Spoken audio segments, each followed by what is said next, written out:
This is NDTV.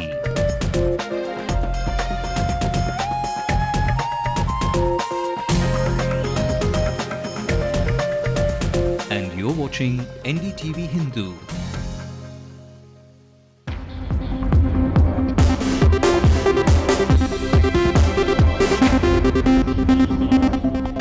Tamil Nadu government objects to the centre's proposal of a national commons entrance examination for medical and engineering seats. The Chief Minister says this will affect rural students.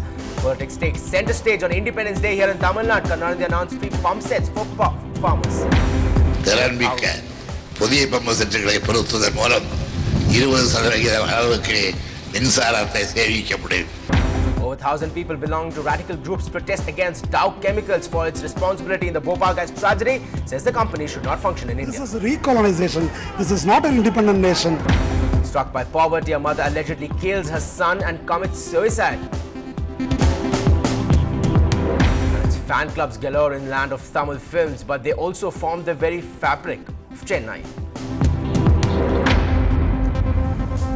Hello, welcome to News Tonight on NDTV Hindu. I'm Ramanathan. Those are the top stories we're tracking. Let's now also take a look at the other stories making national headlines. A shoe thrown at Umar Abdullah misses him. The attacker is suspended. A policeman of 15 security personnel suspended for security issue.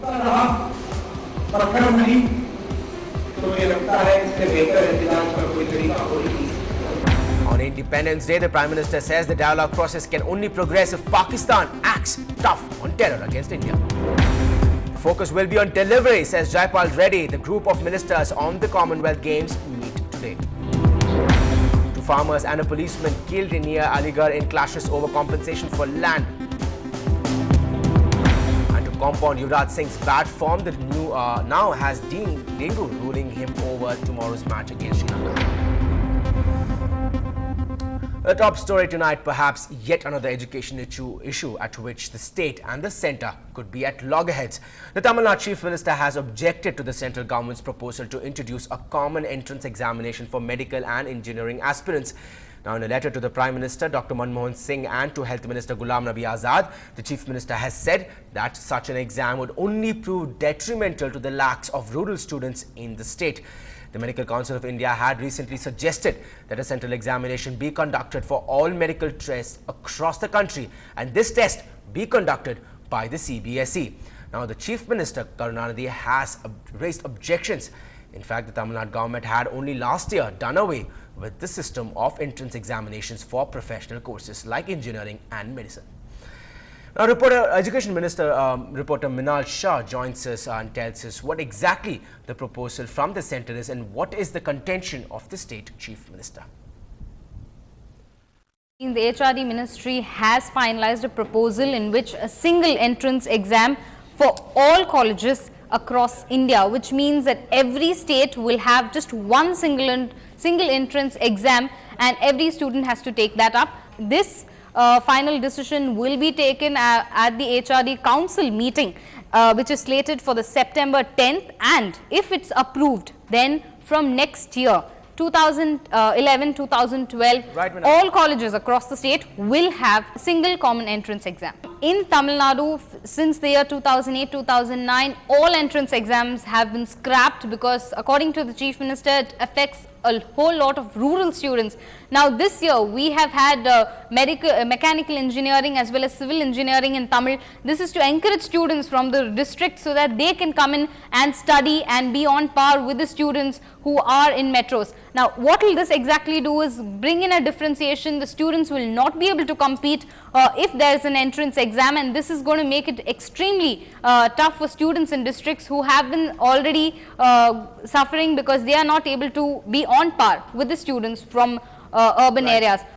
And now, with the elections up ahead next year, this might very well become a political issue. Our reporter Shabir Ahmed now joins us to throw light on the political implications of this announcement. And this entrance exam is actually, the proposal will come into force in 2011 in all probabilities, and that is when the Tamil Nadu will be going to polls, and definitely it will become a major political issue, and definitely parties, all the parties in the state are opposed to opposed to any kind of entrance examinations here, Ram. So in that situation, it will become a campaign issue for the opposition parties, and that is something perhaps the Chief Minister wants to avert at this point in time, and that is why he has raised his objection.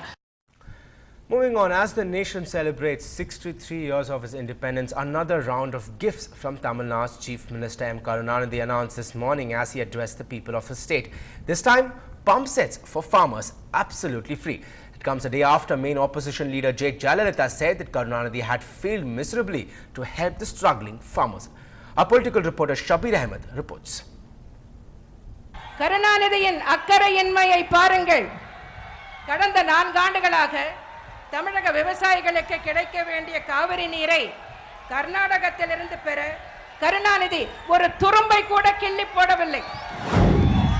கருணாநிதியின் இது போன்ற தொடர்ச்சியான துரோக செயல்களின் காரணமாகத்தான் வேளாண் உற்பத்தி குறைந்து தமிழ்நாட்டில் விவசாயமே இல்லாமல் போய்விடக்கூடிய அபாயம் தோன்றியுள்ளது. That show of solidarity with the farming community living along River Kaveri came in a fiery speech delivered to a large turnout of people in Tirchi. Now her bitter political rival Chief Minister M. Karunanidhi emerged with a solution in his Independence Day speech. சிறு குறு விவசாயிகளின் பம்புகளில் உள்ள பழைய மின் மோட்டார்களை நீக்கிவிட்டு அவற்றுக்கு பதிலாக புதிய மின் மோட்டார்கள் அரசுக்கு சார்பாக இலவசமாக பொருத்தி தரப்படும். Karunanidhi's DMK is all set to hit the streets to remind the people that they mean what they say. The party's youth wing has planned to showcase how the people have benefited during the past 5 years under the DMK government. In Chennai, Shabir Ahmed for NDTV Hindu. Now, as the country celebrated the Independence Day today, a radical group in Chennai took to the streets protesting against the injustice done to the victims of Bhopal gas tragedy. They argued that our freedom is meaningless as we are surrendering to the interest of multinationals like Dow Chemicals, which many people believe was also responsible for the Bhopal gas tragedy. And this, in fact, comes close to the centre asking Dow Chemicals to cough up more than 1,500 crore rupees to improve the situation in Bhopal. This is recolonization. This is not an independent nation. And American and Indian are not treated on par. If this accident would have happened at US, things would have been different.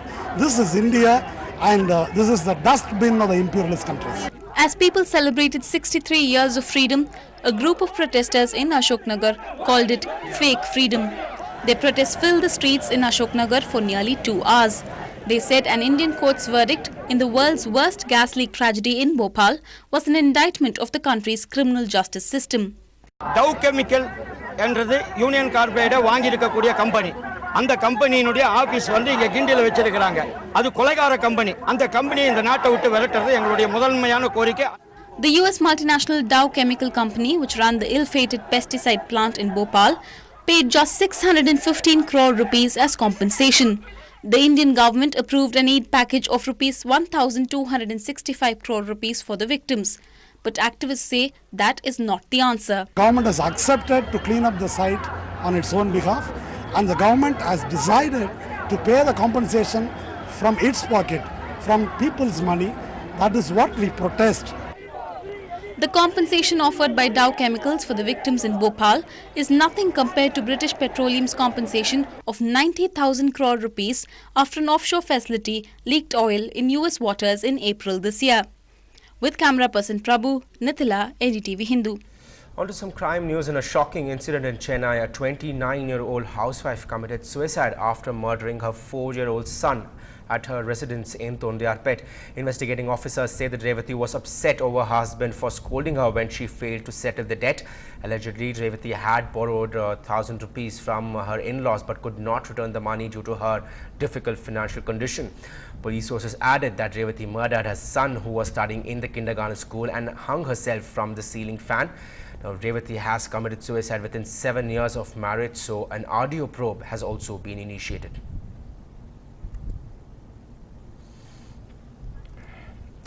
And as Madras Day is just a week away, that's August 22nd, we celebrate by bringing you the sights, tastes and tunes of the city which was once Madras.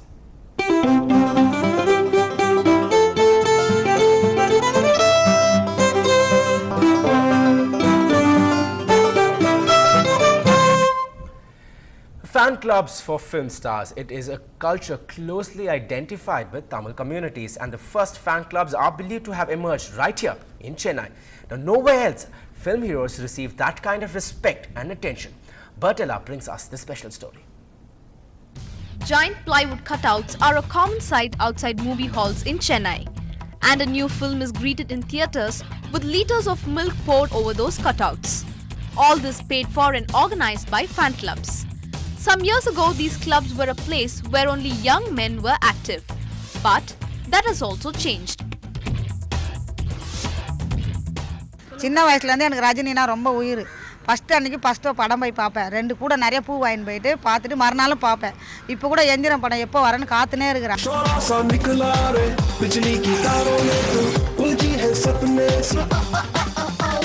உடல் மண்ணுக்கு உயிர் ரஜினிக்கு.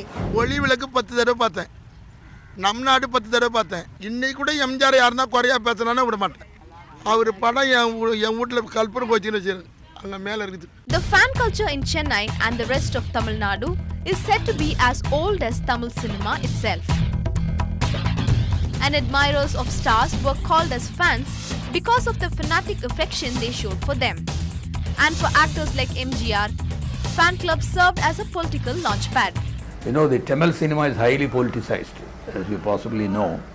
That's because of the early impact of the Dravidian movement, and especially Annadurai and Karunanidhi, with cult films like Velaikari, and then Parasakti, Manohara, all this, and the brilliant way they used Tamil.